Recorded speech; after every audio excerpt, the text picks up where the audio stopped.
Hello and welcome back everyone, I am the Otaku, and today we are taking a look at the EE-4, or what I like to call the RNG.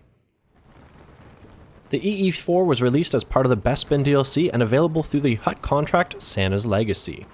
It is the successor to the EE-3 carbine rifle with a short and stubby barrel that allows it to fire more effectively at close range with spread out shots. Being curious as to why the HUT contract is called Santa's Legacy, I decided to do a little bit of research. Apparently, Santa Staros was a human female who lived during the Galactic Civil War. She claimed to be married to Han Solo, and although he denied it, the marriage was actually part of her and Solo's scam in order to pull off a robbery. However, Solo ended up making off with her cut of the goodies, and Santa didn't take that too lightly. So in turn, she traveled across the galaxy in search of Han Solo to confront him, and you could only imagine how that turned out with Princess Leia. And for those of you that haven't figured it out yet, the weapon of choice for Santa Staros was the EE-4. Contrary to what most people think, the EE-4 isn't actually all that great, at least not statistically speaking. Let's go through the numbers and I will put things into perspective for you. The EE-4 starts off doing 15 damage per projectile up to 10 meters and then will drop down to 9 damage per projectile by 40 meters. However, the EE-4 is doing burst fire, shooting up to 6 projectiles with each burst. Therefore, the EE-4's maximum theoretical damage is actually 90 damage per burst up to 10 meters and 54 damage per burst by 40 meters. Based on this damage model, that means you need a 2-shot kill at any distance. But because of how spread out each projectile actually is, expect a 3 or 4 shot kill at medium range and probably not even really be able to do anything at longer distances. It's also important to note that if enough of your projectiles do hit your opponent in the head, you can get a 1-shot kill, which I will be getting more into later on. The EE-4 has a constant rate of fire of 120 RPM, or rounds per minute, and a burst rate of fire of 600 RPM. This means that during its burst, it shoots the same amount of projectiles a 600 RPM weapon would. Then there is the delay before the next burst, giving it an overall rate of fire of 120 RPM. The rate of fire on the EE-4 isn't all that horrible, but it's still really lacking in comparison to the EE-3 and SE-14C's 800 round per minute burst. This point is especially confusing for me as multiple websites describe the EE-4 as having less accuracy but a higher rate of fire in relation to its predecessor, the EE-3, but that's clearly not the case. Then up next, the recoil on the EE-4 is 0.1 vertical and horizontal, with a first shot multiplier of ×1, and it also has a base spread of 0 that increases at 0.1 per shot. Now with that being said, recoil and spread aren't really too much of a factor on the EE-4. Instead, what's important to note and understand is that the EE-4's firing mechanics are very similar to a shotgun. During each burst, it will shoot out all 6 projectiles at once with a dispersion angle of 1.75 degrees. Now I did say before that the EE-4 isn't all that great, but just looking at individual stats alone can make it rather difficult to figure out how well the EE-4 actually ranks in comparison to other blasters. So with that in mind, let's just go ahead and look at the time to kill charts. This chart is essentially displaying the fastest theoretical time to kill of all blasters in the game at any distance based on damage, rate of fire, and muzzle velocity. What's important about time to kill is that it signifies what weapons have a really good overall potential in winning gunfights, assuming you have the ability to make use of it. For example, if 2 players engage with each other with 100% accuracy, whatever weapon has the fastest time to kill will generally win that gunfight. Right now, the time to kill chart is sorted by best time to kill at point blank range, which is where the EE-4 is designed to be good at.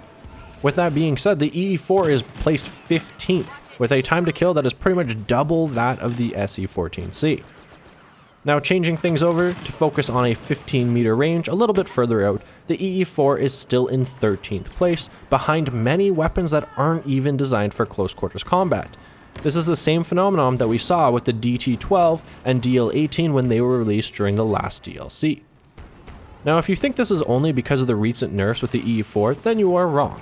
This is the time to kill chart pre-nerf, which will clearly show that the EE-4 is still in 13th place.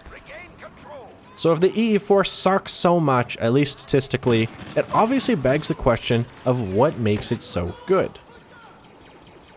When it comes to Star Wars Battlefront, most weapons have a relatively low recoil and spread in comparison to other games. A majority of the skill required to win gunfights usually just comes down to being able to aim well as a player and use your blaster where it performs best. With that in mind, a majority of the remaining Battlefront player base is on console, and it's pretty well known that achieving pinpoint accuracy can be rather difficult even for the best of players. To make matters worse, Battlefront itself doesn't exactly have the best netcode, hit detection, or high tick rate servers, which means there is a lot of margin for error regardless of what system you're playing on. With all these obstacles working against you, it's no wonder that just about any player can pick up the EE-4 and perform better than ever before. This is because, like I mentioned before, the EE-4 is designed more like a shotgun than anything else. It has this wide distribution of projectiles that all shoot out at once. In turn, this makes it extremely easy to use even for the worst of players. In other words, what might normally be a missed shot in a lost gunfight is now pretty much a guaranteed hit and a good chunk of damage when using the EE-4 because of how those shots are spread out. So, the EE-4 is just extremely easy to use because of how well the spread shots hit any target. Now obviously that alone isn't going to change everything. The EE-4, as we know, does have a slow time to kill, and your opponent missing a few shots while you don't isn't exactly going to level the playing field. After all, the margin by which the weapons beat the EE-4 is quite substantial, depending on what they're using.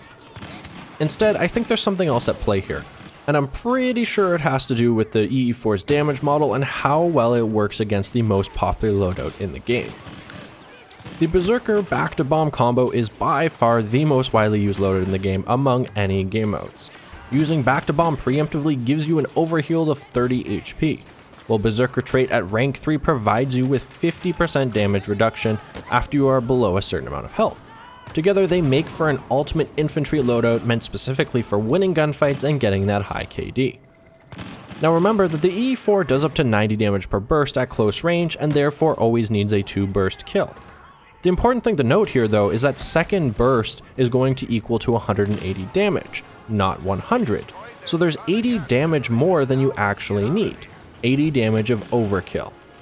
Unless of course, the target is using Berserker trait and back-to-bomb, that's right. Essentially, in a normal gunfight, the EE-4 may be the underdog and have a slow time to kill, but when it comes to two players fighting it out using this loadout, the EE-4 has a clear advantage with its overkill damage being used to effectively counter the overheal and defensive protection that loadout gives you. Your first burst will bring the target down to 40 HP, and then the second burst, even at 50% damage reduction, is still 45 damage, making for a potential 2-shot kill depending on your distance and if you can hit all of the projectiles on your target. So another reason why the EE-4 is actually so good is because it counters the most popular loadout in the game. Yet even between these two benefits, I really still don't see the EE-4 being overpowered like many claim it is. I think the weapon has a fair balance of being generally pretty weak but easy to use, and then a little bit stronger against the more infantry focused loadouts. Essentially, it's a weapon designed to counter one-man armies. Unless of course that army is Otaku, then you're probably screwed either way. But seeing as that doesn't seem to be the full story, let's go ahead and just dig a little bit deeper to see what we can come up with. After studying the accuracy plots of the EE-4, I noticed that each time you fire a burst, the distribution of the projectiles changes. Now normally this isn't really a big deal. In fact, the CA-87 and most shotguns in any FPS game ever usually function in a similar manner. The reason why this matters with the EE-4 though, is because it's only shooting 6 projectiles per burst, where something like the CA-87 or other shotguns usually fire a lot more. Therefore, each projectile from the EE-4 counts for a lot more of its damage, and that random distribution of projectiles can be very volatile. Sometimes this will result in a lot of projectiles around your target's head, getting that quick one-shot kill, and other times in a less crazy pattern, making for your average or slower time to kill.